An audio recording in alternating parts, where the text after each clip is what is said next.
சவுல் துன்புறுத்தும் போது இயேசு வந்து கேட்டது, என்னை ஏன் துன்பப்படுத்துற அப்படின்னு. ஏனென்றால் சபைக்குள்ளே கர்த்தர்.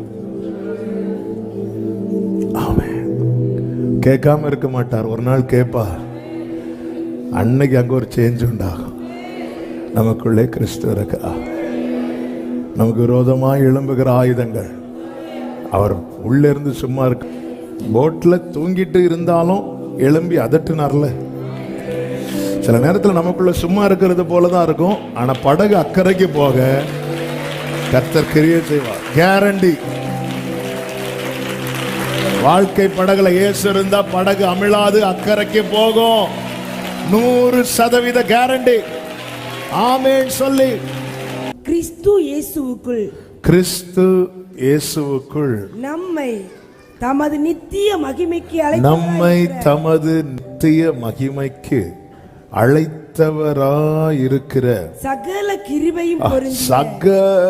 கிருபையும் பொருந்திய தேவன் தாமே கொஞ்ச காலம் பாடு அனுபவிக்கிற உங்களை சீர்படுத்தி ஸ்திரப்படுத்தி பலப்படுத்தி நிலைநிறுத்துவாராக.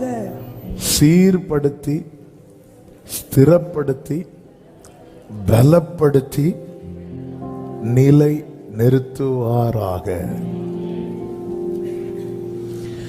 மகிமை எத்தனை காலம்? நித்திய காலம். பாடு எத்தனை காலம்? கொஞ்ச காலம். அதனாலதான் இந்த வசனத்தை சொல்லும் போது அந்த மகிமைய மேல வச்சுட்டு பாட கீழே வைக்கிறார்.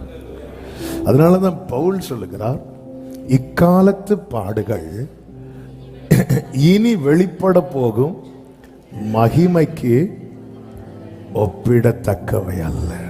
நம்முடைய சுதந்திரங்க, அது நம்முடைய சுதந்திரம். அதை நினைச்சு இங்க உள்ள பாடுகளை மறக்க முடியும்.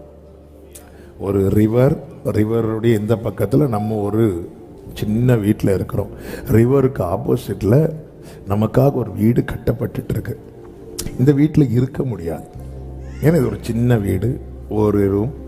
அங்கே வந்து நல்ல ஒரு பங்களா கட்டப்பட்டு இருக்கு. அப்போ வீட்டில் சில நெருக்கங்கள் வரும்போது இவன் கஷ்டமாக இருக்குமா அப்படின்னு பிள்ளைங்க சொல்லும்போது வீட்டில் இருக்கவங்க என்ன காட்டுவாங்க, அங்கே பாரு சீக்கிரம் வேலை முடிஞ்சிடும், நம்ம என்ன பண்ணிடலாம். ஸோ அதை நினைத்து இதை சகிப்பாங்க.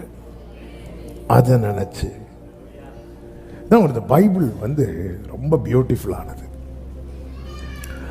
அந்த நித்தியத்தை இங்கே இப்போ என்ன பிரச்சனை அப்படின்னா, அந்த நித்தியத்தை குறித்த நினைவே அற்று போய்விட்டது.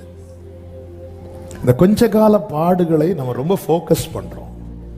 பைபிள் ஃபோக்கஸ் பண்றது உன் மேல இருக்கிற அழைப்பு. என்ன அழைப்பு தெரியுமா? நித்திய மகிமைக்கு. நித்திய மகிமைக்கு உன்னை கர்த்தர் அழைச்சிருக்கிறார். அதை கம்பேர் பண்ணும்போது இது நத்திங். நம்ம கம்பேர் பண்றதே மற்றவங்களோட, துன்மார்க்கருடைய வாழ்க்கையை பார்க்கும்போது எனக்கு அவங்க மேல என்ன ஆயிற்று? பொறாம வந்துட்டு. ஆண்டவர் சொல்லி அதை பார்க்காத, அவனுக்கு அந்த குளோரி கிடையாது. அவனுக்கு சொர்க்கம் என்பது இந்த பூமியில எவ்வளவு காலம் வாழ்கிறானோ அவ்வளவுதான். அவன் ஐஸ்வர்யவான் அப்படி சொர்க்கத்தில் வாழ்ந்தது போல் தானே வாழ்ந்தான். லாசரு எப்படி வாழ்ந்தான்? மரணம் யாரை பிடித்தது? 2 பேரையும் பிடித்தது, அவ்வளவுதான். ஆனா அதுக்கப்புறம் ஒரு நித்தியம் இருக்கிறது. அந்த நித்தியம் என்பது இளைப்பாறுதல். ஆண்டவர் என் மேல தேவனுடைய அழைப்பும் அவருடைய கிருபை வரங்களும் மாறாதவைகள். என் தகுதியை வைத்துல தேவன் அழைத்தது அப்படி என்றால் இங்கே நான் நின்றிருப்பதற்கு 1% கூட வாய்ப்பில்லை. தேவ அழைப்பு என்பது தேவன் எவர்களை முன் குறித்தாரோ அவர்களை அழைத்திருக்கிறார்.